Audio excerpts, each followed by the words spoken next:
Good afternoon. My name is Zhang and I'm from the National Institute of Information and Communications Technology in Japan. This is my second time to attend Nat'l and very glad to have this opportunity to talk here. Today I'm going to talk about a few case studies in intra-domain routing instability. Firstly, I'm going to explain why we have focused on the intra-domain routing instability in our research. Then I'll present the results of some measurements that we did on two academic networks in Japan, the wide internet and the APAN Tokyo-XP network. Then I'll talk about how to deal with the intra-domain routing instability. This includes the detection and troubleshooting. And finally, I'll give the conclusions. We refer to intra-domain routing instability as the unexpected routing changes within an IGP routing domain. By unexpected routing changes, we mean changes that are not due to normal network maintenance, but caused by some other unknown reasons. As you know, when routing instability occurs, the network need to reconverge, and that can cause packet loss, increased router load, and wasted bandwidth. So we need to do something if it is a problem. But why have we focused on the intra-domain routing? This is because we found that compared with inter-domain routing, research or studies on IGP behaviors is still poor. Many operators still do not know well about what can happen to the routing of their networks. So by this presentation, I hope we can help operators better understand the intra-domain routing instability and learn how to deal with it. The methodology of our measurement is quite simple. First, we collected the raw messages of the routing protocol. Because in Japan, most network providers use OSPF for intra-domain routing. In our measurements, OSPF messages were collected. OSPF is a link state routing protocol, and all of its information is flooded through the entire routing domain. So by connecting a data collector to an Ethernet segment, which is configured as a part of the OSPF backbone area, we can passively collect all the link state updates packets that have been flooded on this segment. The tool we use to record the data is TCP dump. Then we analyze the data by mainly counting routing changes. By routing changes, we mean changes in the content of an LSA. For example, the changes of the attached links, routers, or link metrics. We also count LSA flush as a routing change. However, we do not count changes in the AS external LSAs because most of them only describe external routes.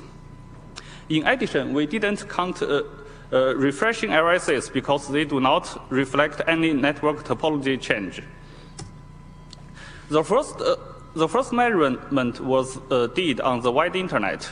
The wide internet is a national academic network in Japan, and it is operated as a part of the wide project.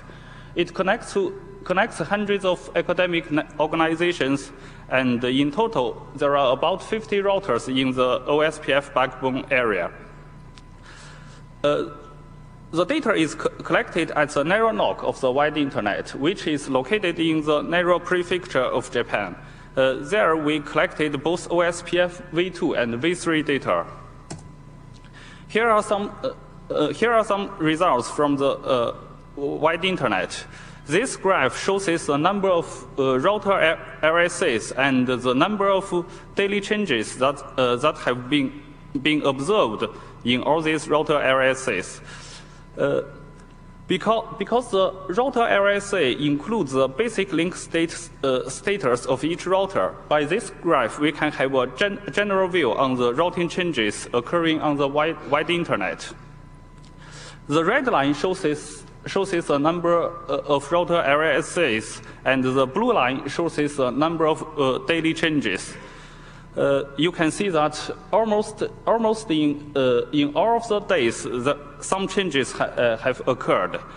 And although the number of changes has been relatively low in most of the period, there have been days in which the number can spike to very high levels. Here I need to point out that some of the changes are caused by normal network maintenance, but still the number is much more than we had expected. These are the results for the other three intra-domain LSAs. They are network LSA, network summary LSA, and ASBR summary LSA. You can see that as for the Router-LSA, the number of changes is relatively low in most of the days. However, it could be quite high at times. And for the summary LSAs, you can see that sometimes a lot of root changes can occur in the other OSPF areas of the wide internet. Here, I'll show you some examples of the observed LSA changes. This graph shows the most typical one. You can see that about 2 weeks ago, this Router-LSA changed twice in the early morning, declaring the down and up of two interfaces. It began the advertisement of up-down events again from noon and continued oscillating for about 4 hours. In our measurements of all observed routing changes, relatively frequent short-term changes like this example were observed most often.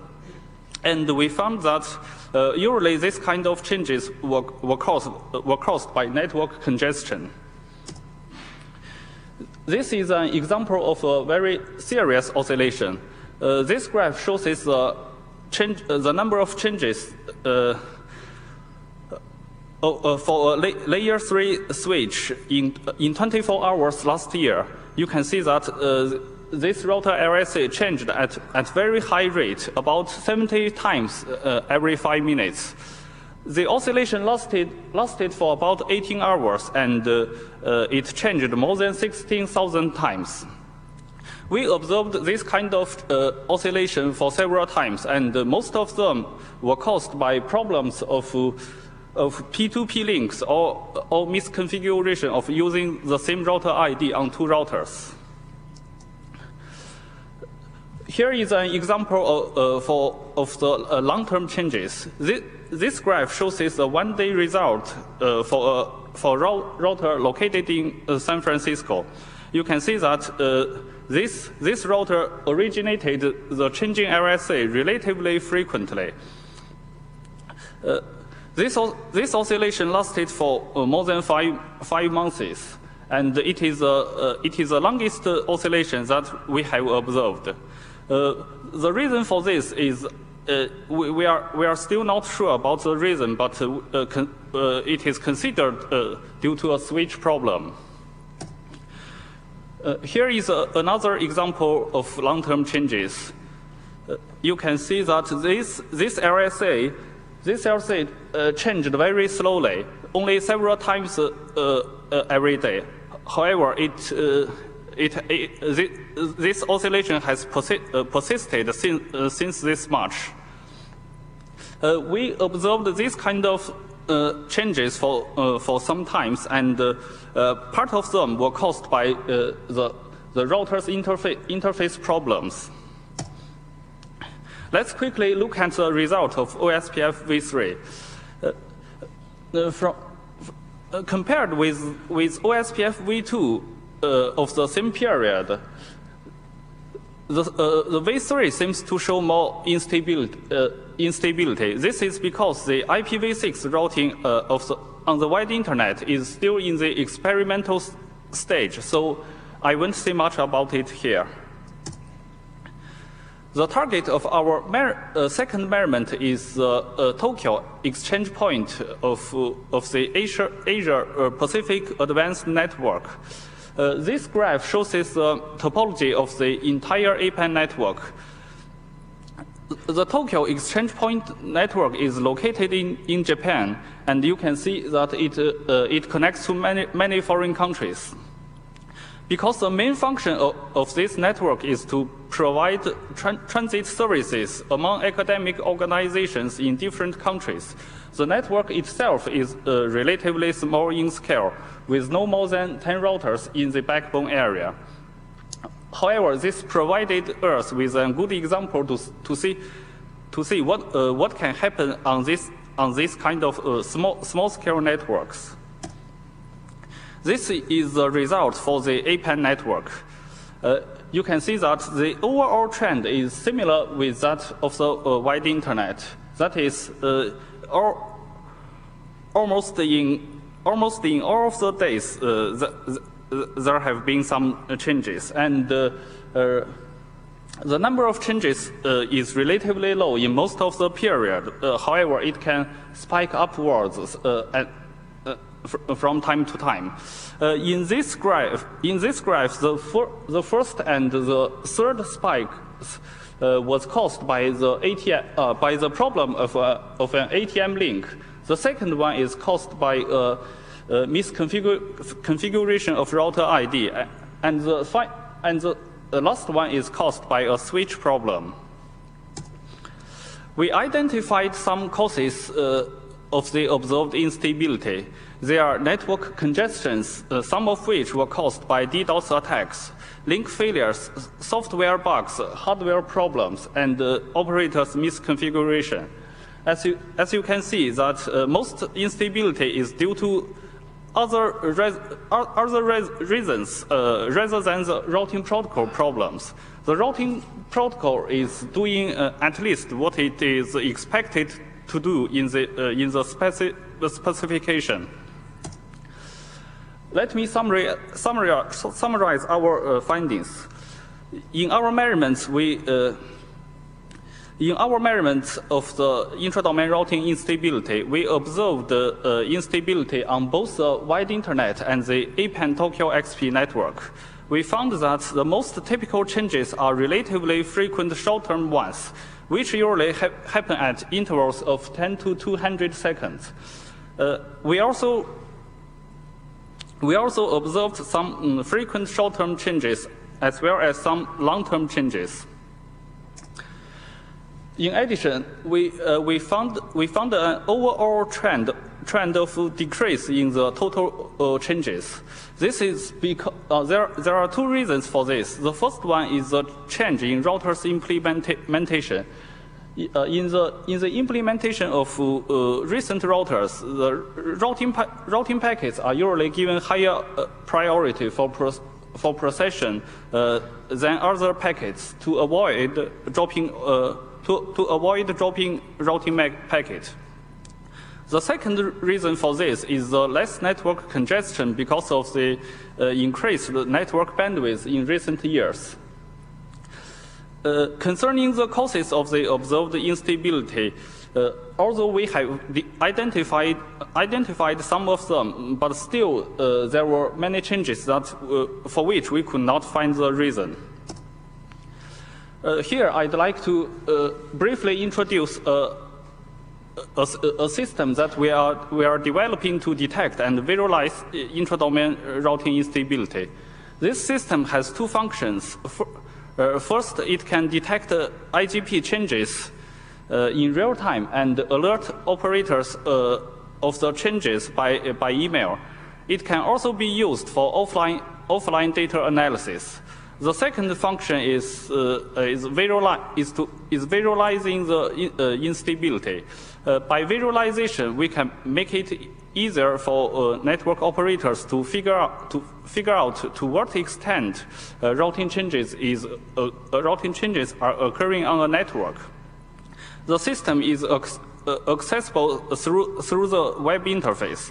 Let's look at an example. Here is a page for APAN network.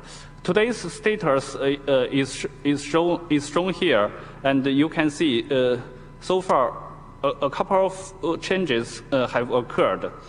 And if you click on this graph, then you can see what these changing RSAs are.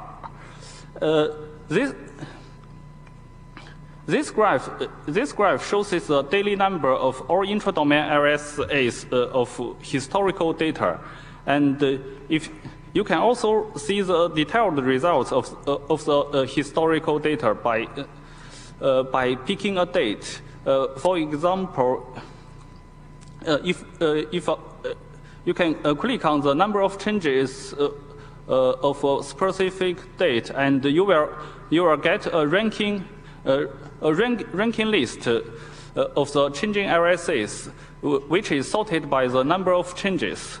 And if you click on the number of changes for a specific RSA, then you can see at what time and by about what frequency this RSA is changing. You can also get the monthly or yearly statistical results, and you can also see how this RSA has changed. For example, which interface had gone down or gone up. Currently, this system only supports OSPF, but we are working on ISIS, and it will be completed soon. Let's look at troubleshooting of the intra-domain routing instability. As I said earlier, although we have identified some causes of the observed instability, there were still many changes that we could not explain. Why is this difficult? Mainly because the routing problems tend to occur intermittently, so it is difficult to get useful data for troubleshooting in a timely fashion. So we think the task of data collection for troubleshooting should not rely on operators. Instead, it should be combined to the instability detection system, so that when the system finds that something is changing, it can automatically start to collect a predefined data set, which can be used for later troubleshooting. We call this approach event-driven data collection.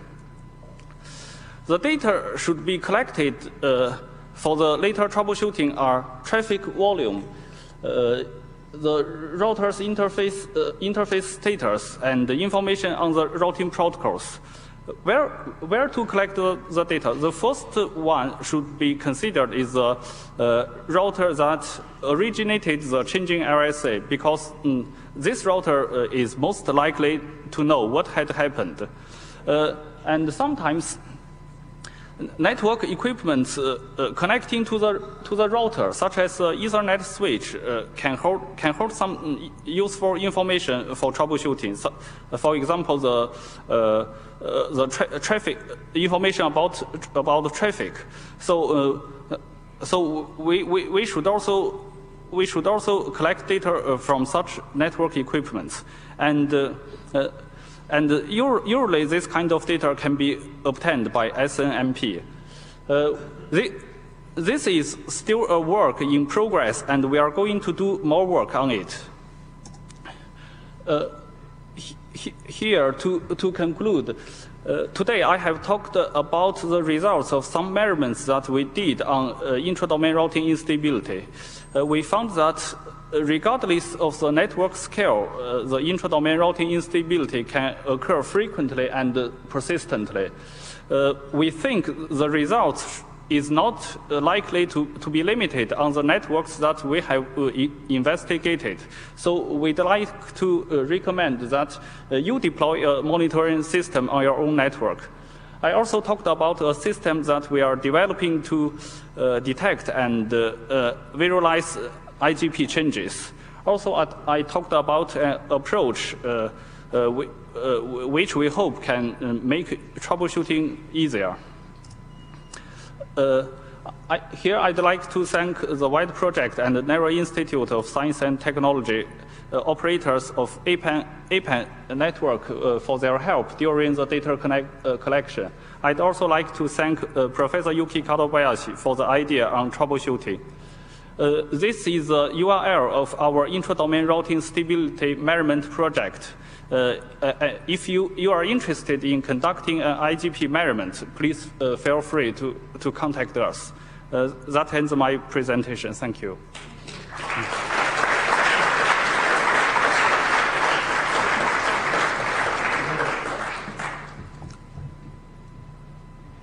Is it Dr. Xu?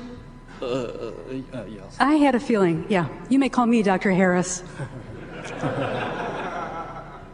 One brief question. While you're collecting the data on the actual instabilities in the OSPF environment, did you look at whether there was actually any traffic loss at the time of the instability? So doing end host measurements on the prefixes that were changing based on the LSA information you had collected. I'm sorry, can you repeat it again? Did you actually do tests against any hosts on the network to see if there was a reachability problem during these periods of routing instability? Or did the instability have no impact on the reachability of hosts? Yes. Especially about 2 years ago, when the network bandwidth is quite low, there were a lot of network congestions. We observed much instability caused by the network congestion. So we lost the connection to outside from time to time. That really annoyed us. Okay. Thank you.